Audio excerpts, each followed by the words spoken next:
Well, good morning. Glad you could join us today. We have an interesting conversation planned for this morning with someone you can see every day here at TV6. It starts right now. From TV6, this is The Ryan Report. Here's your host, Don Ryan. You know, our guest this morning is here at WLUC TV bright and early every weekday morning. He's the co-anchor of the morning news and also the TV6 assistant news director. It's a pleasure to welcome Andrew Lacombe to the Ryan Report. Andrew, nice to have you with us. Don, it's great to be here. Thank you. Okay, this is going to be one of those rare occasions where you get to answer questions, not just ask them. I know, it's a very different opportunity to be on this side, but I'm looking forward to it. I think it'll work out okay. Yeah. Let's give people a chance to get to know you personally a little bit. First of all, you grew up in Marquette, right? Yeah, I grew up in Marquette. My mom is from Marquette. My dad's from Munising, so we have a lot of family in those places still. And grew up, went to elementary school, graduated high school here, and yeah, I loved living here. And you started your TV career here too, didn't you? I did. My aunt worked in production here at TV6, and so I don't know what happened first. If I was really interested in weather, and so she got me an autographed Carl Bonack map printed off on paper, and so from then, Carl would send some weather maps home. I'd get some news scripts from Steve Asplund, and I'd practice at home. Yeah, I did the same thing, only it was for radio. Yeah. You know, TV hadn't arrived Okay. yet, so I had my little record player, and I would play records and read the news out of the newspaper, and I really wanted to be a radio announcer, and I became one. So Yeah. we both kind of fulfilled that dream. You know, I was thinking, I believe you are one of only a couple of people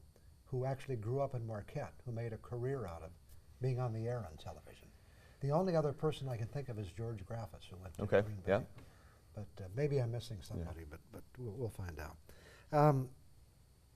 You know, as a kid, you also participated in the 818 program at the Children's Museum? Yeah. My second grade teacher, Mrs. Nelson, heard about this program. It was called Children's Express then at the Children's Museum.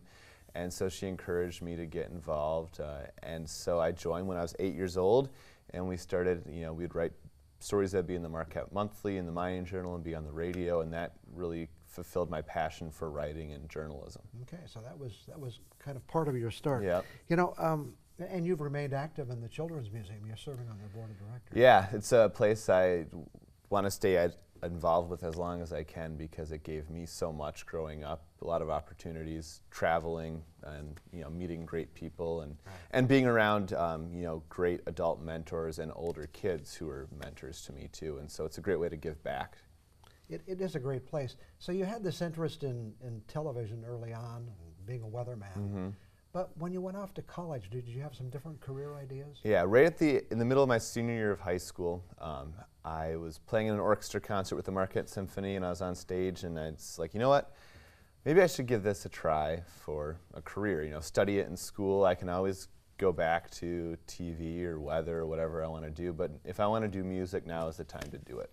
So I auditioned at a couple schools, and it worked out. I went to Lawrence University in Appleton, Wisconsin, and studied cello performance. Were you thinking you would be a performer or a teacher? Or I kind of went back and forth. I always knew I wanted to teach in some way. Maybe it was classroom teacher or a private lessons teacher. So I was an education major for a little bit there. And then but kind of at the end of my college career, I went back and decided I think I want to give TV a try but still be involved with music by teaching and playing. When did you first start playing the cello? Fourth grade. Fourth grade. My older sister played violin, and so that inspired me. I think it just kind of became apparent, like, you should play the cello, and I said, all right. So we started an after-school program, and then took off from there. And they have great music programs at Marquette Yeah, School. very lucky and inspiring to get a lot of opportunities to become pretty, you know, advanced at cello. So even though you got back into television as a career, you still maintain that interest in music. Yep, I still teach private lessons. I still play in the Marquette Symphony Orchestra and whatever other performing opportunities I can find. So I love playing cello. I love being involved in music and teaching it too. What's involved in being in a symphony orchestra in Marquette? Well, the Marquette Symphony meets, we have 5 concerts a year, and we meet basically the week of the concert. So it's an intense week of rehearsal almost every night. But of course, before that week, you have to learn your music on your own. And so then once you get in there, you're all practiced and ready to put everything together as a group. So Marquette Symphony Weeks are long weeks for me because that's late night rehearsals, which don't work with my schedule. But it's a sacrifice you kind of have to make because it's definitely worth it. If you're with a big city symphony, is that more of a full-time? Yeah, so they do a couple rehearsals during the week, and then they perform the concert probably multiple times on the weekends, and they do like a little cycle, they call them, and do them for a few weeks, and they have some breaks. But yeah, you rehearse a few weekdays and then perform on the weekends. Okay. So back to your career in television. When you first started here, what were you doing? When I came to TV6, the first time. So I came during a time when they had a newsroom anchor during the morning news. So I would read national and international news sitting in the newsroom, and Vicki Crystal would read the local news in the studio. So I did that. Then the position kind of evolved into what we still have now as the live reporter. So I would go out. I kind of started that up by finding different live segments to do every morning. Which was totally different than what we had done in the morning news before, to have someone now established every day going out live on location. So that was a lot of learning, but that was a great way for me to just kind of make something of an opportunity and grow with it. We'll talk about where it went from there in just a couple of minutes. Back with more on the Ryan Report after this break.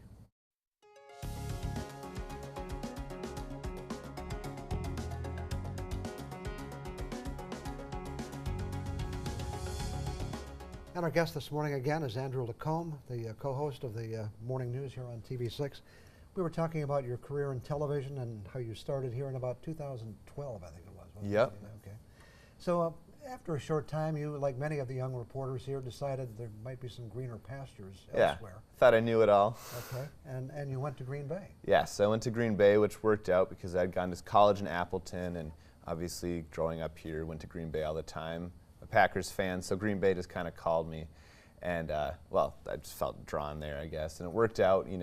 Went for a job interview there and took a job as a political reporter at Fox 11 in Green Bay. Okay. And for the benefit of our audience, television stations are measured in different ways. One way is market size. Yeah. And TV6 is, I think, 182. And Green Bay, I think, is around 67. Yeah, 67. So yeah. this is a pretty good jump for a young person with only a couple of years in the business. Absolutely. So it was a place I wanted to be, and obviously it comes with the pay increase, which is something you want outside of when you're graduated from college. Start paying your student loans. Kind of a different atmosphere when you got there than perhaps here, which is a little more small town. Absolutely. It was different, but TV6, and this is what everyone who leaves here says, prepares you for the next market really well, because we work hard here, all the reporters work very hard, and so when you get to the bigger markets, the biggest thing is making your deadlines, which we're good about here, and just doing a lot in a day, and really working hard is the big thing. Being a political and investigative reporter sounds kind of interesting. That must have brought you to some interesting stories. Absolutely. So that evolved. They obviously in Wisconsin. So I got there in 2013, which was a couple of years after Act 10 and everything that happened with Governor Scott Walker. So that was kind of what inspired them to have a political reporter, because so much interest was around Wisconsin politics. So literally everything the governor did, we covered. We were everywhere he was, through his re-election campaigns, through budgets, and everything. So it was. I loved being a someone with political interests. As how government works. I loved covering the intricacies of state government. In that particular assignment, did you have a little more time to deal with it, to develop some of these stories? Absolutely. Not every story wasn't day turns. We weren't doing them every day. It was you'd work on something for a long time. I'd follow every step of a bill or a process, a budget. So you knew the issues. You could write those stories, pretty easily once you got the ins and outs of what you were talking about. Okay. And you did say you were a Green Bay Packer fan, so that helped too. Yeah, some stories at Lambeau Field, never hurt. And did you interview some interesting people along the way? Yeah, so especially once we got to the 2016 presidential campaign, Wisconsin obviously was a huge state in that. So all of a sudden, I forget which state primary was before us, but it was March 2016, and Wisconsin was the primary state that week. And so I interviewed Senator Ted Cruz, Governor Kasich, and Donald Trump a couple times. I was talked to him on the phone. It kind of happened. I emailed someone from his campaign saying, "Could I talk to Mr. Trump?"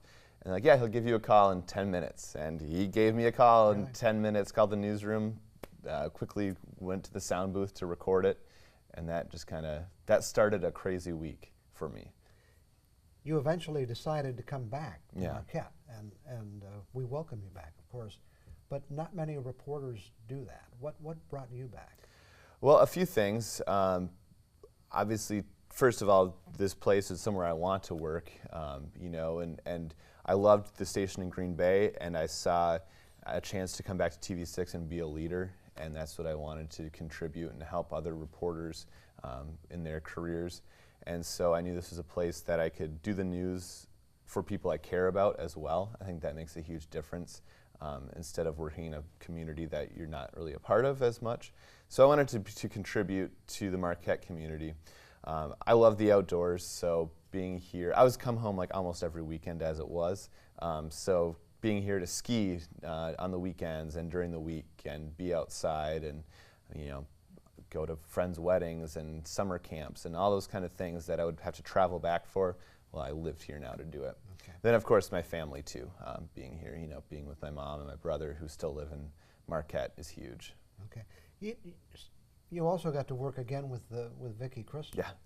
And she's really kind of the pro of the early morning news scene in the UP, isn't she? Oh, absolutely. I learned a ton from Vicki, and when I was coming back, it was kind of, she told me what she was doing, going to become a pastor, and she wouldn't be here all that much longer, and so she wanted someone to come in who would be staying because, she wanted to pass it off to someone she trusted. So it was a good honor to kind of slide into that. Okay. We'll talk more about what goes on with the morning news in just a couple of minutes. We'll be back with more on the Ryan Report after we take this break.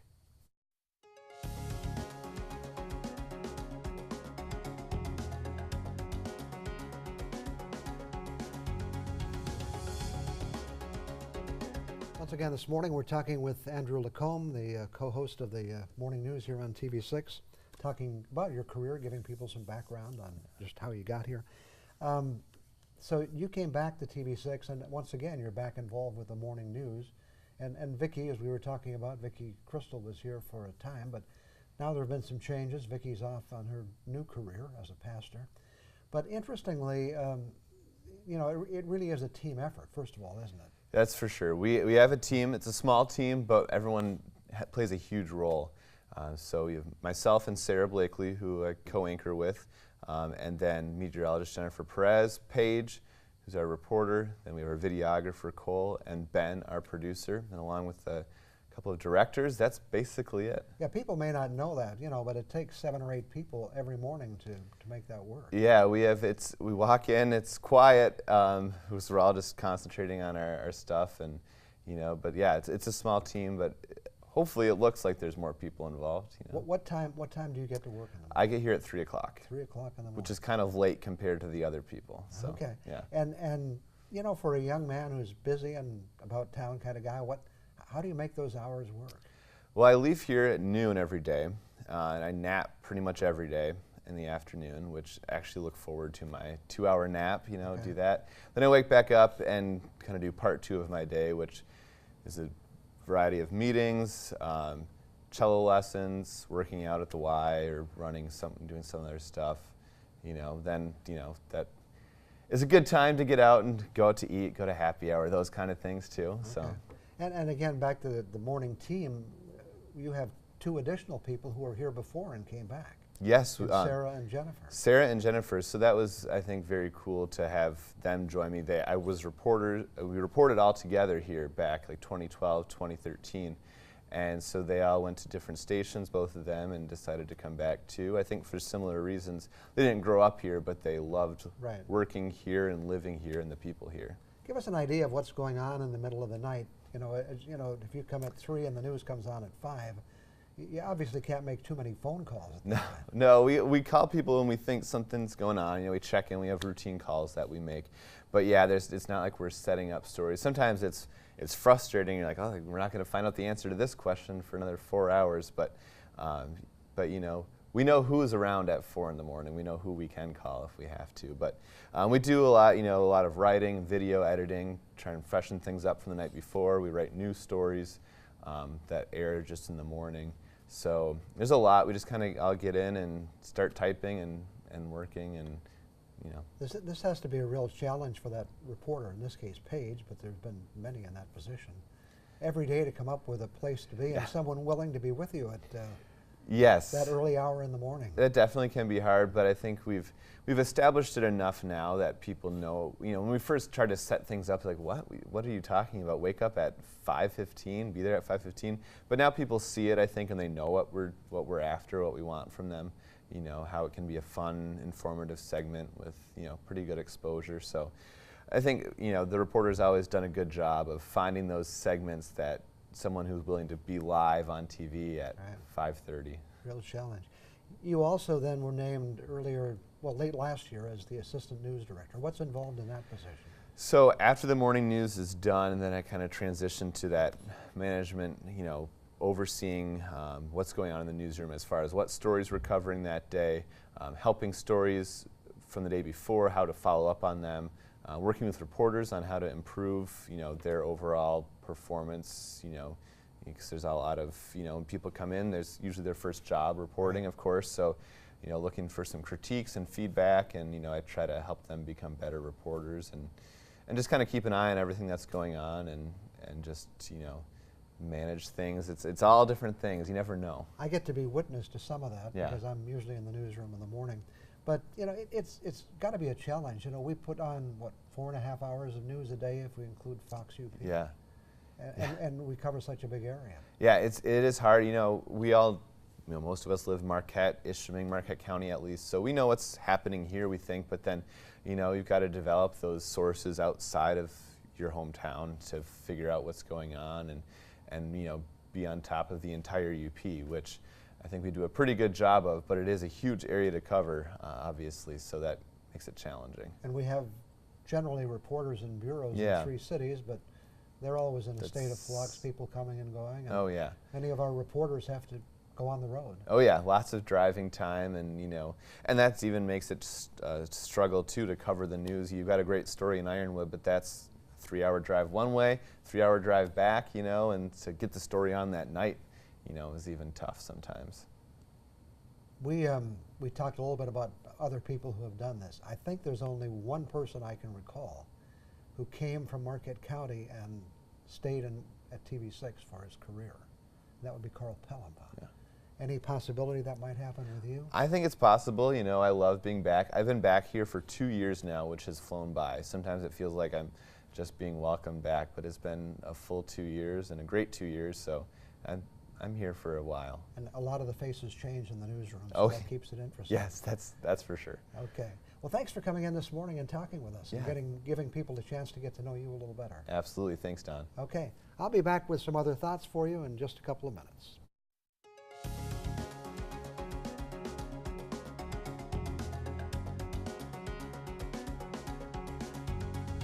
You know, a few weeks ago in our closing thought, I talked about how physical changes start to catch up with us as we get older, or at least how they've caught up with me. But there are other changes as well as our minds begin to age, and even if our mental capabilities remain strong, the world around us is changing so fast. It can be hard to keep pace. Technology is something that has changed dramatically. In my lifetime, we've seen so many changes. When I grew up, the telephone was attached to the wall with a cord. A virus was something that affected only people, and a mouse was a small rodent you didn't want in your house. Technology has changed all that, but through it all, I've made a real effort to stay current. I have my smartphone, I text, I get involved with social media, but one thing that's really changed is television, the media that's played such a big part in my life. You know, besides spending so many years working in this media, I've always been a big television fan, but it's amazing how much it has changed over the years. In fact, there have been so many changes in the media that I can't even begin to list them all. Today we're moving closer and closer to people being able to watch what they want and when they want to watch it. The days of appointment viewing, sitting down on a certain night at the same time each week to catch a favorite show, are fading from the scene. As someone who would tape TV shows on a VCR years ago and has now adopted the TiVo and DVR technology, I was an early advocate for that trend. But now people have a lot of other choices. Names like Roku, Amazon Fire, Apple TV, and others are there to bring you Netflix, Hulu, YouTube TV, and many more. Now there are so many different ways to bring those TV programs into your home that many young people do much of their TV watching by streaming from the internet. Companies that aren't even primarily in the television business are producing entertainment programs. It's hard for me to realize that the company that received the last Emmy Award for the Outstanding Comedy Series can also sell me a toaster, a pair of shoes, and some groceries for my table. That company would be Amazon. And they're just one of many, because there are many others besides the major television networks that are producing our television entertainment. As we get older, we can get set in our ways. And the one thing I'm probably never going to warm up to is watching television on a device I can hold in my hand. You know, I grew up when television screens were typically about 17 inches. As screens increased in size, I was pretty excited. And the arrival of the large flat screen TV was a reason for celebrating. So today, I'm not going to watch a show on a 6 or 8 inch phone when I can do it on a 65-inch flat screen. It's just not going to happen. We have to draw the line on accepting change somewhere. I'll be back in a minute. Before we wrap it up this morning, a reminder that this is the week of Valentine's Day, so don't forget to get a Valentine for that special someone in your life. And let me wish you a happy Valentine's Day. And keep Upper Michigan Source in mind, uppermichigansource.com in mind for the latest news and to see past or current episodes of this show. Thanks to Andrew Lacombe for joining us this morning. Tune in to watch him every weekday morning here on TV6. And thank you for joining us. Let's plan to get together again next Sunday morning.